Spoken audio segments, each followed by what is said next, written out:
and women across the country. And we are participating in over 650 women's marches. So we are here today to fight for abortion justice. We recognize that racism, economic insecurity, and immigration status multiply the barriers to abortion care. So we want a solution that includes racial, economic, and immigrant justice.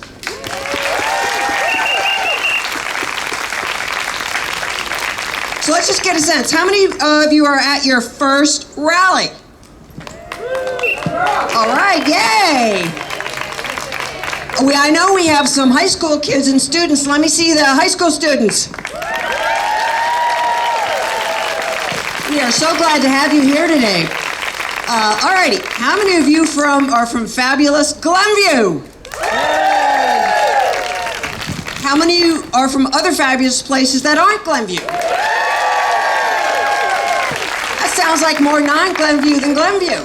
All right. All right. How many of you are really, really angry?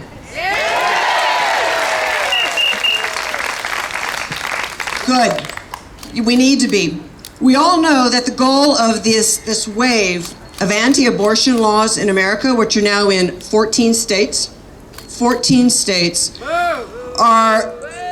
their goal is to put female sexuality under the strict and brutal state control.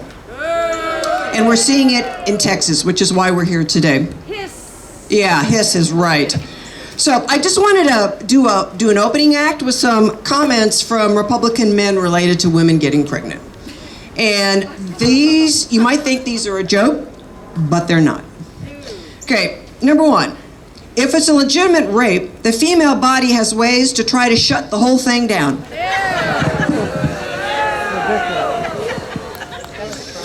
I think even when life begins in that horrible situation of rape, that is something that God intended to happen. He said, near tears.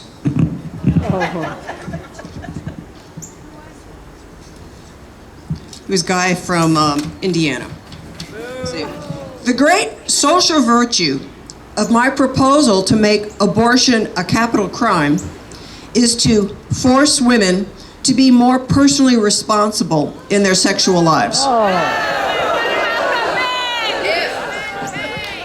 If you weren't angry, are you now? It's good. I got a few more.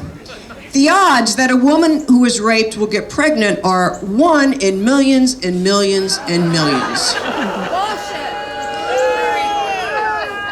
That is because the traumatic experience of rape causes a woman to secrete a certain secretion that tends to kill sperm.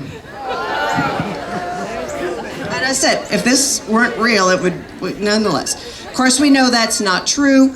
More than 5% of all rapes result in pregnancy as per Planned Parenthood. And from the great state of Texas this week, you know, we've had the Texas heartbeat bill, right? This is from their Secretary of State. What evidence that does exist in the record suggests that, if anything, the Texas Heartbeat Act is stimulating interstate travel.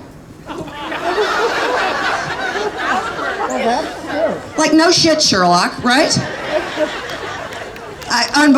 Again, if this wasn't real, it would be, you wouldn't believe it, right? So here's that's what we're up against, right? So are these men stupid? Or is it part of a larger misinformation campaign? Yes, that's the big picture, right? And I know you've asked yourselves, as I've asked myself, why is a bunch of ignorant men sorry men, we love our men. You're not the ignorant men, right? With clearly no understanding of female biology, passing legislation that interferes with medical decisions that should only be taking place between the woman, her doctor, and her significant other. And maybe these ignorant men should be required to take a Woman's Health 101 course, right? Before they start legislating on anything. having to do with women's reproductive rights.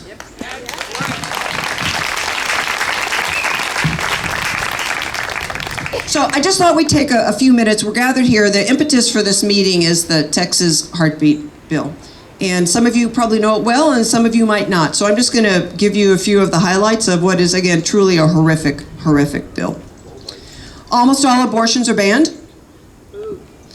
The law prohibits abortions once medical professionals can detect cardiac activity or electrical activity, usually around 6 weeks before some women know they're pregnant. Boo. The law does not make exceptions for rape or incest, non-viable pregnancies, or a fetus with a fatal or untreatable condition. Thank you, boo. The bill makes abortion a civil violation, not criminal, and outsources enforcement to citizens, right? 2 groups of people are not eligible to sue: government entities and their employees, and I'm being serious here, rapists. I guess they didn't want the rapist to cash in on his victim's abortion. And that's in the bill. Patients cannot be sued, but those who help a patient can be sued. So this bill invites lawsuits against anyone who performs or abets an abortion: a doctor, a nurse, the receptionist, friends, relatives, strangers who pay for an abortion, insurers who approve a claim, rideshare drivers, so the Uber guys can get sued, anyone who shares information about abortion options, like Planned Parenthood, right? Residents of other states can sue someone who helps a Texan get an abortion. So it's anybody can sue anybody. Residents of other states can be sued for helping a Texan get an abortion. So imagine this: it is within the realm of possibility that someone in Wisconsin can sue someone from California for abetting someone from Texas getting an abortion. So wrap your head around that.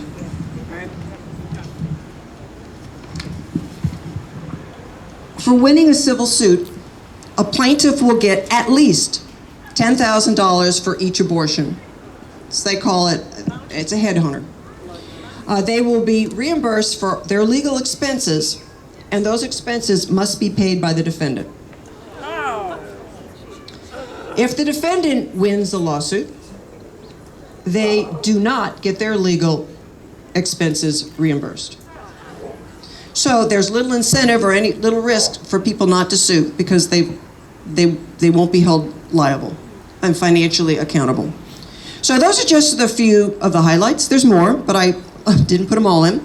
So when we talk about strict and brutal state control, there you have it. So it's difficult to get numbers, but last year in 2020, about 54,000 women in Texas got abortions. 83% of those were 6 weeks or less. So some would be protected by this law and others wouldn't. So that's it. So there you go. So why don't we? That's pretty sobering. So that's what we're fighting. And let's get going. So we got some great speakers who are going to talk today. And I think our first one is, first of all, shout out over there for the League of Women Voters.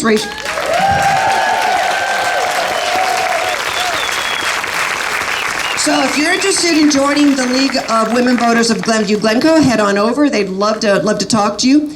They are also registering new voters today. And if you're not sure about your voting status, they will check whether you're registered and so on. So, and if not, just drop by and say hey, because they are great people. Yes, they are. Yes, they are. How many of you guys are members of the League out there? Yeah, we got a lot of League members. So I want to introduce Sue Gregory, who is Vice President of our Glenview Glencoe League. Come on down, Sue.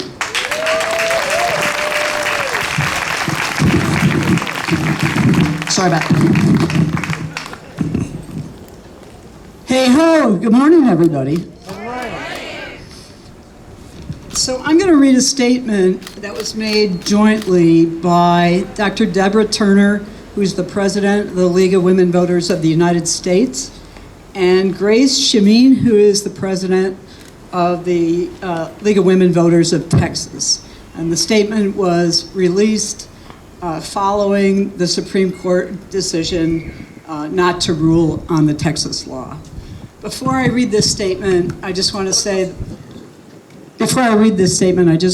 that 100 years ago, my paternal grandmother took a train from Chicago to St. Louis and had a back alley abortion. That's 100 years ago, and we're still talking about the same kind of risky, unlawful, unconstitutional control over women's decisions, leading them to do things that are terribly unhealthy and risk their lives. So here we are, 100 years later, and the Supreme Court refuses to recognize the unconstitutionality of this Texas law. So Deborah Turner and Grace Shimeen said, by refusing to rule on Texas's near ban on abortions, the Supreme Court allows a horrific anti-woman law to take effect in this state. Not only does this law essentially ban abortion services, but it opens up service providers to unjust lawsuits by private citizens simply for doing their job. The League of Women Voters of Texas advocated strongly against the law and other attempts by the Texas legislature to roll back reproductive rights. Reproductive choice is not only a dire issue concerning the rights of women and all people who become pregnant, but one of racial and economic justice. Limits on reproductive health services disproportionately impact Black, brown, and low-income communities, therefore upholding and perpetuating income inequality and white supremacy. Bodily autonomy is a personal right. The League of Women Voters believes every person deserves the access and the privacy to make their own reproductive choices. And we will continue the fight for reproductive justice in Texas and across the nation. Thank you.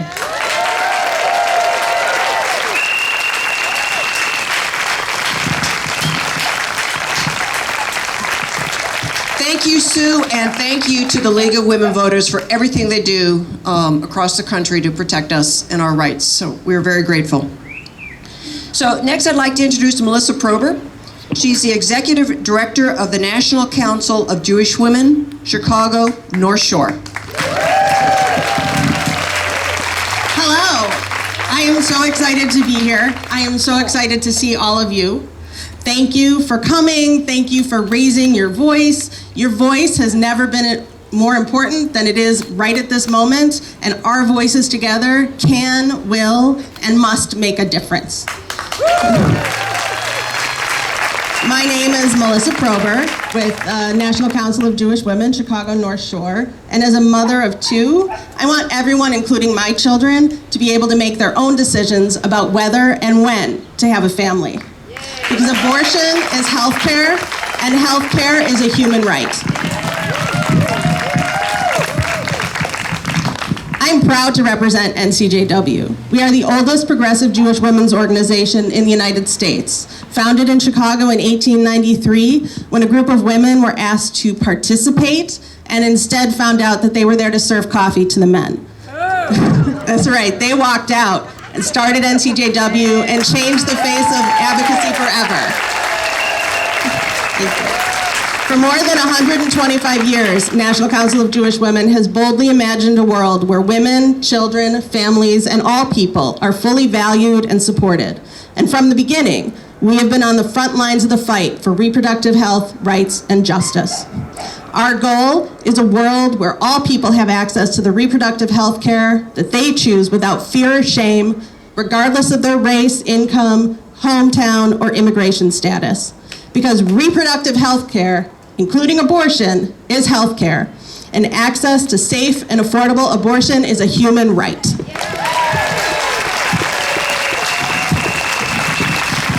We know that 2021 is a pivotal year for protecting access to abortion.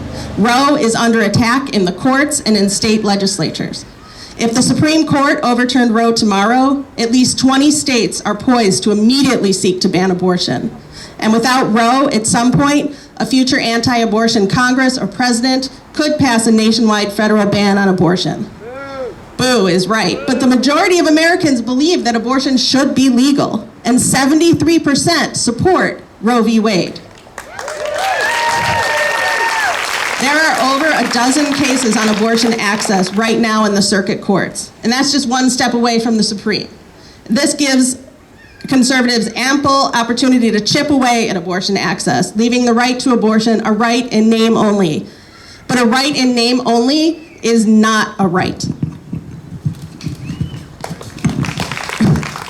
We think of Illinois as a safe haven, but the Hyde Amendment was born in Illinois, and one bad election cycle could turn the clock back here as it did in Texas.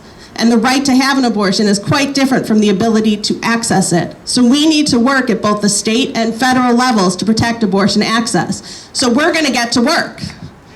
And I've got work for all of you to do on Monday, because it's the weekend. You can't do it today. There are two bills currently making their way through the US Congress, and they would remove unnecessary abortion restrictions to health care for everyone and protect the right to access abortion care throughout the US. So the first bill is the Equal Access to Abortion Coverage and Health Insurance Act, but all you need to remember is the EACH Act, and that would permanently end the Hyde Amendment and related coverage bans and prohibit federal political interference in private insurance coverage of abortion.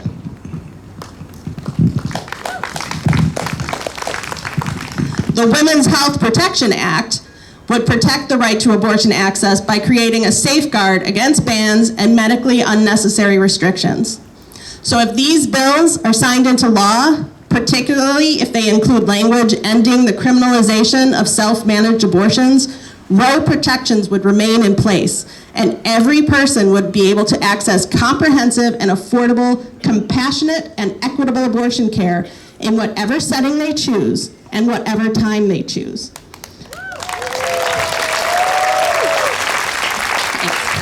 So, first thing Monday morning, I need you to grab your phones. You can grab your coffee first, but then grab your phones and take action.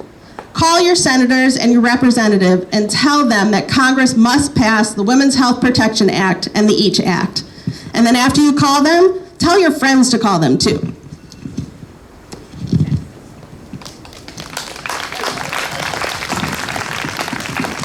When we raise our voices together, change can happen. And in Illinois, NCJW is actively working to repeal the Harmful Forced Parental Notice of Abortion, or PNA. This is an unnecessary law that puts young people in danger and interferes with their access to time-sensitive health care. Please reach out to the governor and leaders of our General Assembly and let them know that the time is now to repeal the PNA. So call Speaker Chris Welch, Senate President Don Harmon, and Governor J.B. Pritzker. I was gonna give you all their phone numbers right now, but I don't think anyone has a pencil. So you can visit the NCJW Chicago North Shore website later, and we've got contact information for everybody. Thank you. Every single person needs to be able to make their own moral and faith-informed decisions about their body, health, and future without interference from the government. Now, before I go, I have to mention that later this month, the National Council of Jewish Women is launching a new campaign related to abortion access called 73 Forward. 73 for Roe, and forward, because we are not going back. Yes. The goal of 73 Forward is to remove educational, financial, and legislative roadblocks for people experiencing pregnancy. The official launch of 73 Forward is on October 27th, and you can visit 73forward.org and register to be notified about direct actions that you can take. Abortion isn't a right if you can't afford it or access it where you live. Together, we can work to ensure that every single person can make their own decisions about their body, health, and future. Thank you for listening, and thank you for lifting your voice and making change happen.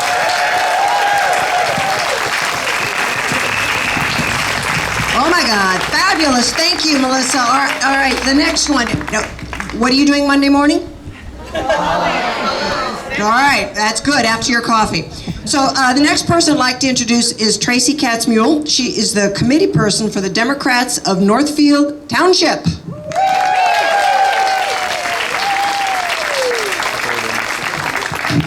Thank you, Kathy. Thank you, everybody, for coming out here. Can I ask all of our elected officials who are here today to come up in the Brick Pavilion? If you're a current and past elected official, whether you are a municipal board member, a library board member, a park board member, a school board member, all our strong women and also the awesome guys who are out here today, can I ask you all to come up and stand in the Brick Pavilion with me? Get everybody up here.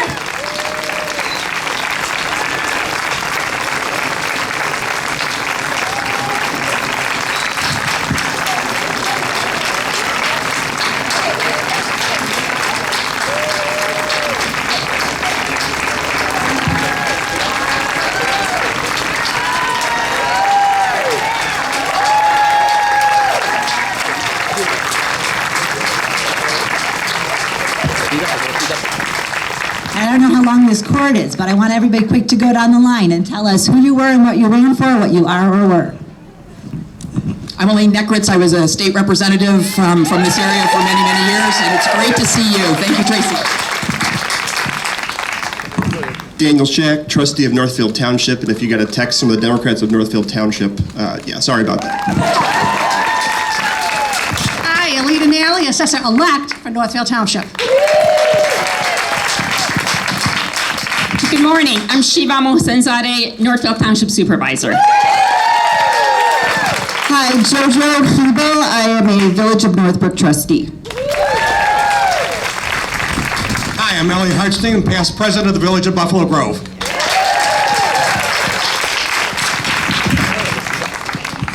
I'm Dean Margus, the New True Democratic Committeeman. Honored to be here.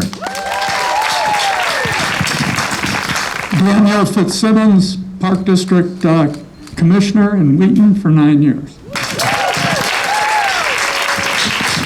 Maureen Yates, former Park Board member in Skokie, and I was the squeaky wheel, and they were glad to get me off. Hello, I'm Karen McCormick. I'm a former trustee of Northfield Township and also a former clerk of Northfield Township. I'm Diane Dank, and as long as you're taking people who are from other communities, I was a state rep in the great state of Maine, and I was on the DNC. And I'm happy to be back. Alice Reed, I'm an Ozaukee County supervisor in Ozaukee County, Wisconsin, visiting my grandchildren here, and I couldn't miss this day and this important march. Jen Roberts, Glenview Park District Commissioner. Chelsea Baylor, Woods Hole, Falmouth, Massachusetts, former school board member. I've been doing clinic defense for 20 years. Did we get everybody? All right, thank you to our elected officials. Thank you for being here. Thank you for everything you've done. I want to give a shout out to our 3 big, powerful women elected officials who are out of town this weekend, but who are very much here with you in spirit. Congresswoman Jan Schakowsky. State Senator Laura Fine. And State Representative Jennifer Gong Gershowitz. On average, it takes 7 times asking a woman to run for office before she'll run. 7 times. For a man, 1-0. And so that's why I'm here today, to ask you once, twice, 3 times, 4 times, 5 times, 6 times, 7 times, run for office. We need you.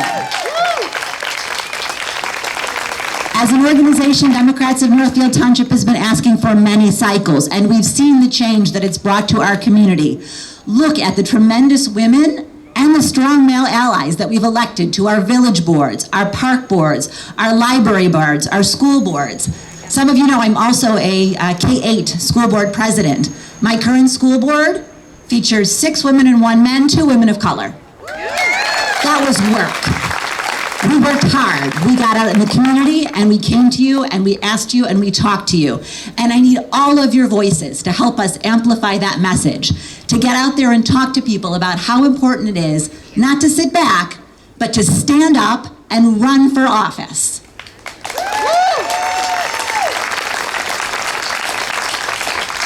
I also need you to do two other important things. I need you to vote and I need you to volunteer.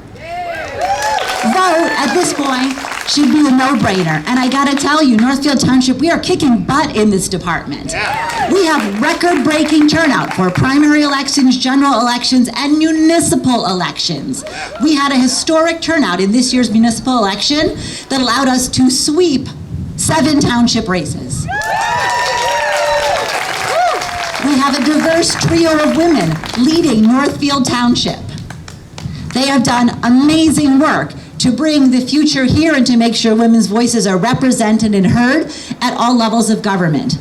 This representation helps with everything, but it helps with choice in particular. At all levels of government, we have welcoming offices, welcoming social workers and support workers who will welcome women and present them with all of their options, all of their choices, and help put them in touch with people who can let them make their choices about their health. And that's what's most important, that women are making their own choices about their health. Thank you for showing up to make sure that that is the case. I need you to volunteer. I need you to get out and hit the streets with my friends and I at Democrats of Northfield Township. I see so many familiar faces here today, but if somehow you've escaped our email list, if somehow you were not on Daniel's text list, I need you to be there. Go to our website at northfielddems.org and sign up for our email list. Provide us your contact information. We'll get you in the loop. We send, was it 7,000 texts? 7,000 text messages this week in order to encourage people to come out and be here. Even people who aren't here know about your message. They know why you're out here today standing together for women's reproductive rights. What do you do next to help? We are on a different schedule this year than we ever have been before. Normally, I would be arms full of clipboards today asking you to sign to get strong women and male allies on the ballot. But because of COVID, we're operating on an alternate schedule this year. We're not going to be working on petitions until the dead of winter. And I've got to tell you, for people running for office, that's daunting to get hundreds or even thousands of signatures in the dead of winter. And so I need you as volunteers to sign up on our website to help with that process. If we do this as individuals and get 10 or 20 or 50 signatures each, we can help make sure that these strong women and male allies are on our ballot protecting our rights, including our reproductive rights. So please sign up to be involved in that process.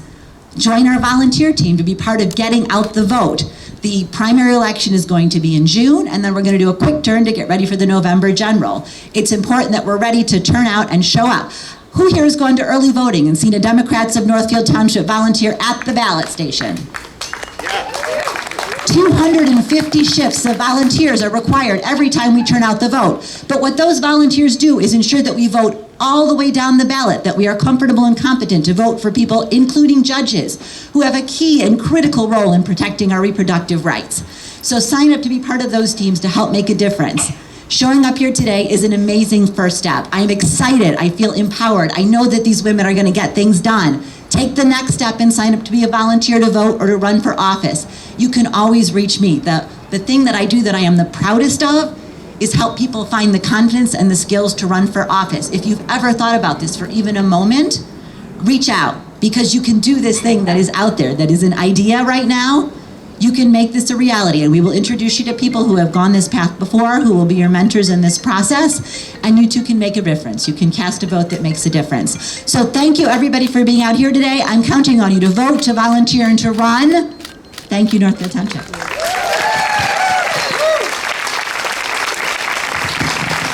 Well, I think you have an inkling into why Northfield Township is kicking butt, right?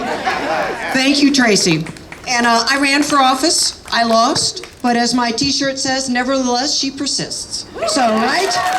So we keep going at it. All right, the next speaker is, I think, really, really important, because we're here for our daughters and our granddaughters, right? So I want to introduce Sarah Kahn, who is from Glenbrook South. Woo!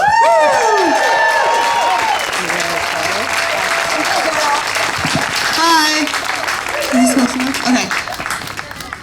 So, as a junior in Glenbrook South, I think I kind of offer a unique perspective because we are the youth, we are the future daughters of this country. So, as a high school student with a phone and high-speed internet access, the amount of information being chucked at me is absolutely insane. I know what's happening to hamsters in Russia, and the drama about this new infrastructure bill, and what every single person wore at the Met Gala. And so much more. It's a never-ending cycle of information being thrown at us from all directions that we eventually become numb to it. But when I was scrolling through my phone one morning and saw these headlines, the Texas abortion ban explained, the New York Times, Gov. Greg Abbott signs more Texas abortion restriction penalties into law, The Hill, I was like, no way did this just happen. I cannot believe that I was so oblivious to women's rights in the US because I thought we were safe. I thought that this fight was abroad, that we had to worry about these women in Afghanistan and China, and it never fully occurred to me that a little bit down south in Texas, we had just experienced a legal setback on women's rights.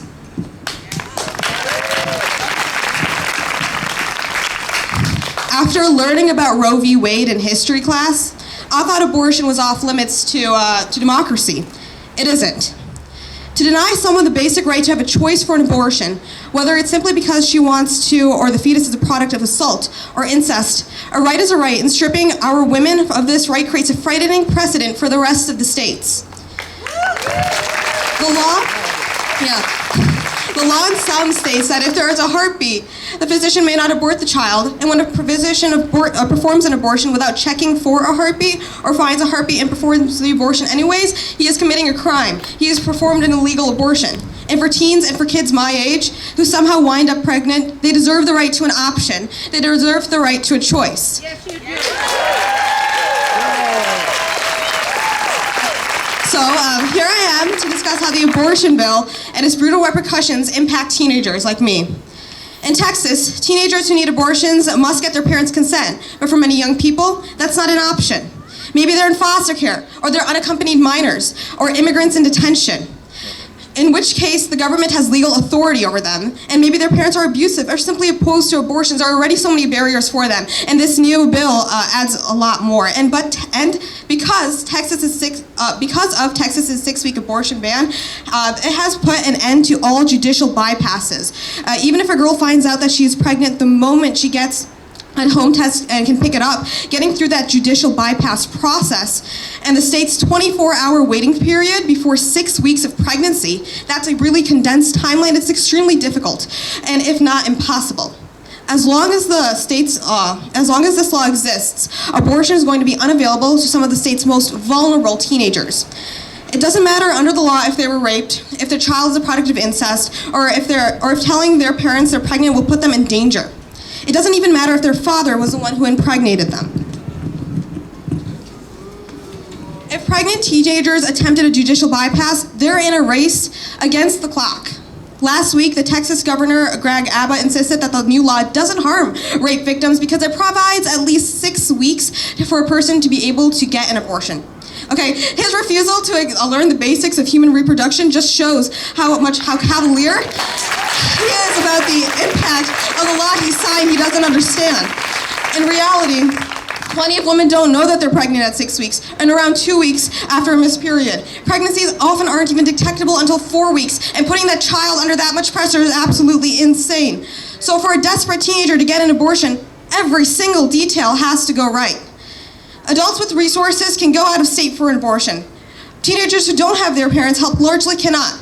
If you can't tell your parent that you're pregnant, you probably can't explain to them a new sudden road trip to New Mexico. Okay, people in immigration detention obviously can't travel. There's so many roadblocks. There's no options for them except to repeal this bill and those two bills that we're supposed to do on Monday. Yeah? Okay? The escalating authoritarianism of the Republican Party means that policies that were shocking as recently as 2018 have become routine. As the Washington Post reported, Republican officials in at least 7 states are already considering copying the Texas abortion law. The human toll will be terrible. A large study of women who wanted abortions but were denied them found that forced birth had wrenching consequences for their physical and mental health, and their finances, and the children they already had. Okay, that's an extra dose of cruelty and stripping the young people with the least control over their own lives, over their own bodies as well. The loophole for teenagers in bad situations were already small, and Texas has shrunk it to a pinprick. And that's why I'm here, along with my fellow classmates and other Glenbrook South High School students and other teenagers from the neighborhood, to rally and protest and exercise my right as a U.S. citizen to protect my sisters in the United States.